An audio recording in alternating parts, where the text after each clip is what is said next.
US officials are privately saying that they might not levy long-promised semiconductor tariffs anytime soon. That could signal delay for a centerpiece of President Donald Trump's economic agenda.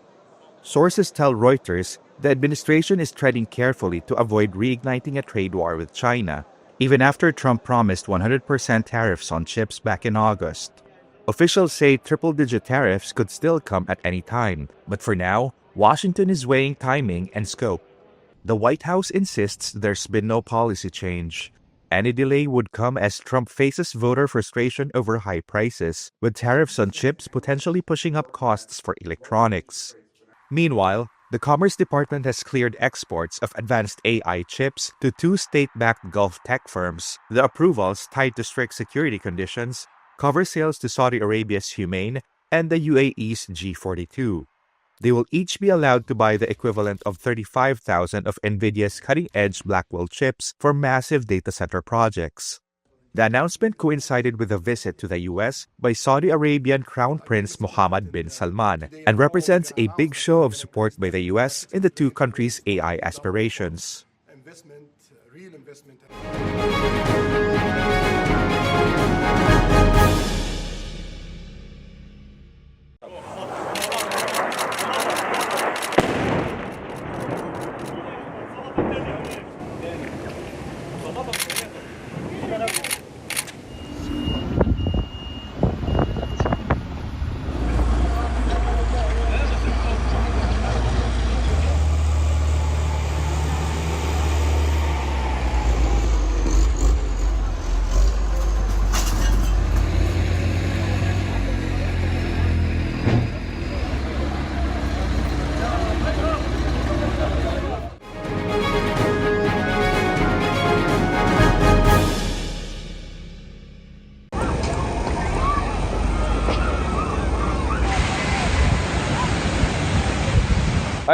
We are barely 20 meters away from the shore. There is the sea. You can see it with your own eyes. Yesterday, the rain came in on us. Look how the water created a hole. Look at the water. The wave that came yesterday, look how far the sea is from us. The water created a hole, and we were there in the middle of the night, moving and removing our clothes. They got wet, and our mattresses, and our pillows, everything.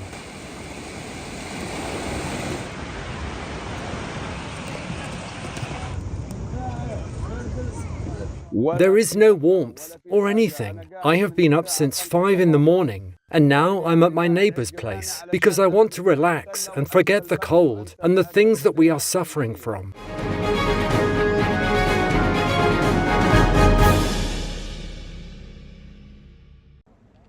The Trump administration has signaled to President Volodymyr Zelensky that Ukraine must give up land and surrender some weapons as part of a U.S.-drafted framework to end the war with Russia. That's according to two people familiar with the matter who requested not to be identified because of the sensitivity of the talks.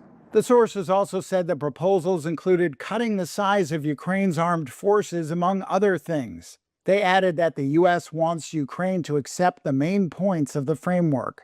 Such a plan would represent a major setback for Ukraine, as it faces further Russian territorial gains in the eastern part of the country, and with Zelensky tackling a corruption scandal in which Parliament dismissed the energy and justice ministers on Wednesday. A senior Ukrainian official earlier told Reuters that Kyiv had received signals about a set of U.S. proposals to end the war, and that Washington had discussed them with Russia. The source said Ukraine has had no role in preparing the proposals. Zelensky, who is holding talks in Turkey on Wednesday with President Tayyip Erdogan, is due to meet U.S. Army officials in Kyiv on Thursday. Andrew Danieri, Associate Director of the Atlantic Council's Eurasia Center, who spoke with Reuters before details of these proposals came out, viewed the upcoming talks as a positive sign. Having an American presence in Kyiv this week, I think, signals continued American engagement with the Ukrainians and hopefully a willingness to engage, listen, and work with the Ukrainians as the Americans try to facilitate a durable peace deal that they've been working on for many months unfortunately, without a ton of success, in large part because the Russian side doesn't actually want a real peace. No face-to-face talks have taken place between Kyiv and Moscow since a meeting in Istanbul in July, and Russian forces have pressed on with Moscow's nearly 4-year-old war in Ukraine, killing 25 people in strikes overnight. Russian President Vladimir Putin has long demanded that Ukraine give up plans to join the US-led NATO military alliance and withdraw its troops from 4 provinces Moscow claims as part of Russia. Moscow has given no indication that it has dropped any of those demands, and Ukraine says it will not accept them.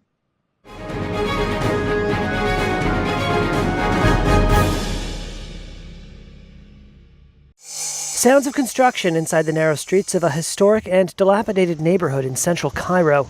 Nestled under a slope below the city's more than 8-century-old citadel, the Darba Labana neighborhood had become largely uninhabitable. But after careful documentation, restorers are hoping to meticulously dismantle and reconstruct it in a way that could be applied to other decaying neighborhoods. Nairi Hampekian is an architectural engineer and a consultant on the restoration project. 50% of the buildings were completely destroyed, or empty spaces. 20 were partially destroyed, which means that were very shaggy. And actually, the remaining buildings were not livable, one can say. The street pattern has remained little changed for centuries. The narrow lanes and alleys followed the same paths they did on a map drawn up during Napoleon Bonaparte's occupation of Egypt. Many of the existing houses, built more than a century ago, were too small and lacked plumbing and other infrastructure. The plan was to make them livable for residents while keeping the original street plans and facades in place. The restoration firmed up the foundations and installed new sewage, plumbing, and electricity. The urban fabric is the same, so it's a mini modern version of the old, in only the places where buildings were destroyed completely, not the whole area of development. The project rebuilt 23 completely destroyed buildings and another 15 atop those that were only partially destroyed. Of the 102 families who lived in the area, 52 have decided to return when the project is due to finish next year, 20 of them to their same address. Some of the people are already back, as you see around me, and the idea is to make the buildings that are standing livable and the empty spaces to be built anew.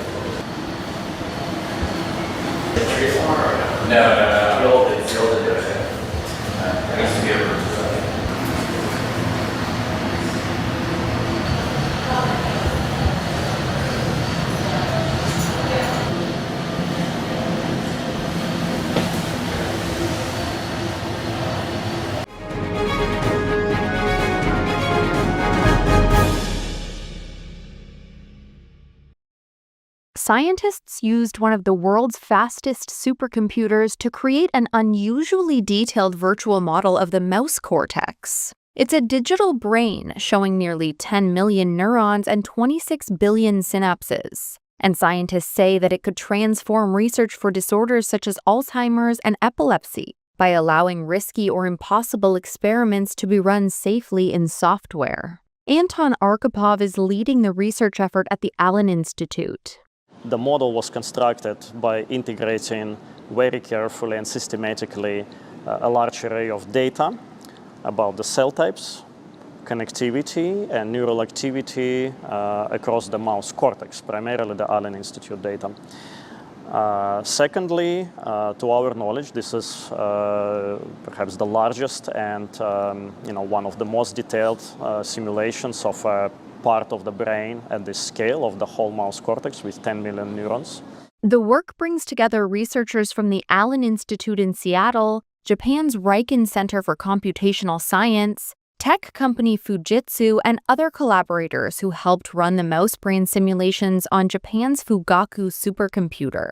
Scientists say mouse brains are a crucial testing ground because they share most of their genes with humans but are far easier to study in high detail. Previous projects from the Allen Institute have already created cellular resolution 3D reference brains and whole brain cell type atlases covering millions of mouse cells. They say feeding those datasets into one AI system could speed up work on conditions from dementia to psychiatric disorders and help drug makers test ideas more quickly.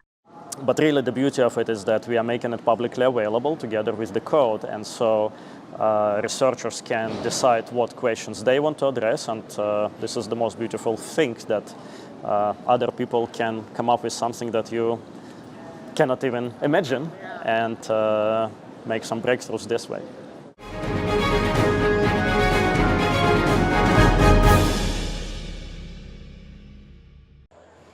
Cubans navigate the dark streets of Havana by the light of passing cars. That's as power outages increasingly hit the capital city. The scheduled and unplanned power cuts sometimes last for over 9 hours a day, and many outlying provinces see just 2 to 4 hours of electricity per day. Havana resident ذهبي says the situation is getting worse. I think that for now, the power cuts are not going to improve. On the contrary, they are going to get worse, but I don't know why. Because they are getting worse.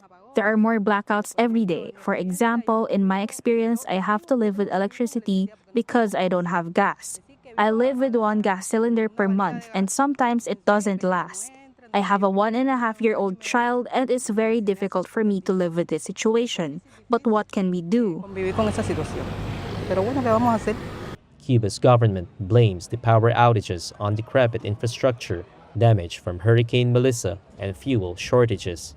Almost 900 megawatts of power generation, nearly a third of daily demand, was shut down on Wednesday due to lack of fuel and lubricants, the country's electrical union said. The communist-run island relies on imported refined products to meet demand.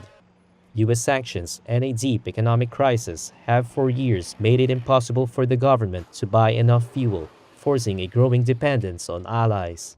But in the first 10 months of this year, Cuba's imports of crude and fuel fell more than a third compared with the previous year, as key allies Mexico and Venezuela slashed supplies.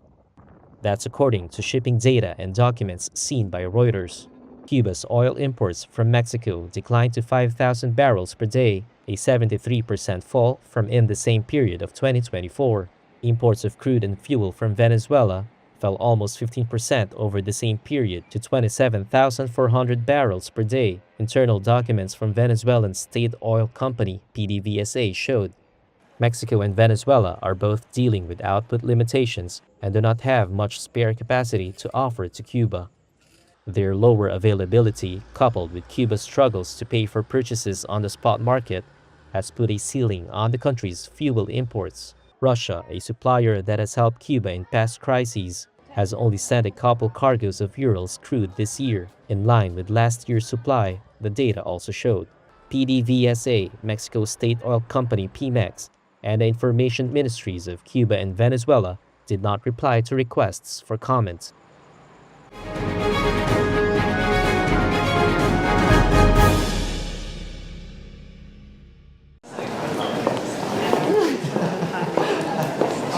I think what's the most special about this exhibition is the unique access that we've had to the archive and the close collaboration with Wes Anderson and his team.